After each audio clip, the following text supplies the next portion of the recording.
1.1 exercise कर रहे थे, जिसके फर्स्ट क्वेश्चन के हमने 2 पार्ट्स कर लिए थे। नेक्स्ट हमारा थर्ड पार्ट है।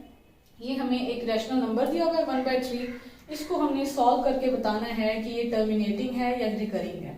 अब हम ऊपर वाली वैल्यू को हमेशा अंदर रखते हैं और नीचे वाली पर डिवाइड करते हैं। ये 1 हमारा अंदर आ गया, नीचे डिवाइड हम करेंगे नीचे वाली से।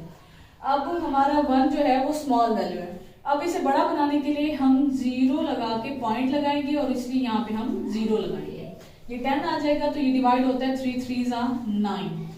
तो अब इसको सब्ट्रैक्ट करेंगे, यहाँ पे हमारे पास 1 बच जाएगा, फिर पॉइंट लगा हुआ है उसकी जगह पे इसके साथ 0, फिर 3 3 9 आएगा, 1 सब्ट्रैक्ट करेंगे 1, फिर 0 जो पॉइंट हमने लगाया हुआ है उसकी जगह यहाँ पे 0 आ जाएगा, फिर अगेन 3 3 9 आएगा। और इसी तरह ये जो है वैल्यू आगे बढ़ती जा रही है, ये खत्म नहीं हो रहा, ये कंटिन्यू है।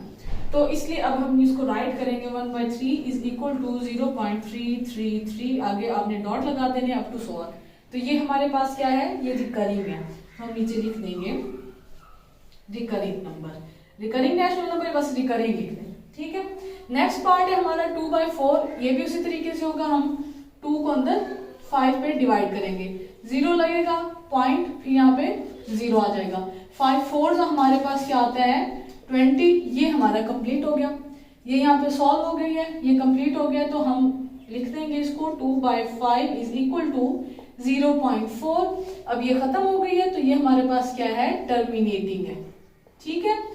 ये टर्मिनेटिंग है क्योंकि ये स्टॉप हो गई है, यहाँ पे ये कंटिन्यू नहीं है और ना ही इसके डिजिट्स रिपीट हो रहे हैं। फिफ्थ क्वेश्चन है हमारा 8/11। हमारे पास रैशनल नंबर है, तो अब हमने 8 को अंदर रखना है, 11 पे डिवाइड करना है। अब हमारे पास 8 स्मॉल वैल्यू है, तो हमने 0 लगा के पॉइंट लगाया, तो इसके साथ 0 आ गया। अब 11 का टेबल हमने देखना है कि 11 के टेबल में 80 आता है, 80 नहीं आता, हमें पता है। तो हम इससे बड़ी वैल्यू लिख नहीं सकते, तो इससे छोटी लिखेंगे, तो 11 7 77 आ जाएगा, ठीक है। इसको सब्ट्रैक्ट करेंगे तो यहाँ पे 3 आ गया, पॉइंट ऑलरेडी हमने मेंशन किया हुआ है, तो इसकी जगह पे 0। अब 11 के टेबल में 30 भी नहीं आता, तो इससे स्मॉल वैल्यू क्या आएगी 2 पे डिवाइड होगा, ये 22 आ जाएगा।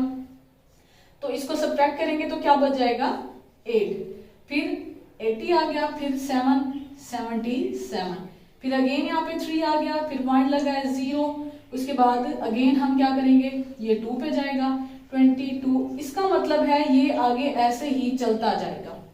ये अब डिजिट्स रिपीट भी हो रहे हैं, अब बॉक्स डिजिट्स हैं, यानी दो आ रहे हैं 7 2 7 2 7 2। तो अब ये रिपीट हो रहे हैं, तो हम इसको यहाँ पे राइट कर लेते हैं कि 8/11 is equal to 0.7272 up to 100। तो ये हमारी है कौन सी, ये हमारे पास रिकरिंग है, ठीक है। तो ये हमने यहाँ पे मेंशन कर देना है। बस 6 पार्ट है इसका फर्स्ट क्वेश्चन का 5/12। तो हम 5 को अंदर रखते हैं, 12 पे डिवाइड करेंगे। 5 स्मॉल है, सेम प्रोसेस रिपीट करेंगे, इसके साथ 0 आ जाएगा हमारा, ठीक है। अब 12 के टेबल में 50 नहीं आता, ठीक है। तो हम क्या करेंगे 12 को डिवाइड करेंगे, 12 4 48, ठीक है। 48 यहाँ पे आ जाएगा, इसको सब्ट्रैक्ट कर देंगे, यहाँ पे हमारे पास बाकी 2 बचेगा, पॉइंट लगा हुआ है 0। अब 12 1 12 12 2 24, 24 हमारा 20 से बड़ा हो जाता है, तो हम 12 1 12 ही लिख देंगे, ठीक है। अब इसको सब्ट्रैक्ट करेंगे तो 8 आ जाएगा, पॉइंट की जगह पे 0। अब 12 का अगर टेबल पढ़े तो 80 हमारे पास नहीं आता, तो हम क्या करेंगे, इससे स्मॉल वैल्यू 12 6 72 राइट कर देंगे, ठीक है। इसको सब्ट्रैक्ट करेंगे तो हमारे पास क्या आ जाएगा 72, अगर सब्ट्रैक्ट होगा तो 8, पॉइंट लगा हुआ है तो 80 आ जाएगा। फिर अगेन 12 6 72 आ जाएगा, इसको सब्ट्रैक्ट करेंगे 8, फिर पॉइंट की जगह 0, अगेन 12 6 72। तो इस तरह से ये प्रोसेस रिपीट होता जाएगा, तो ये भी हमारी आगे वैल्यूज रिपीट होती जाएंगी।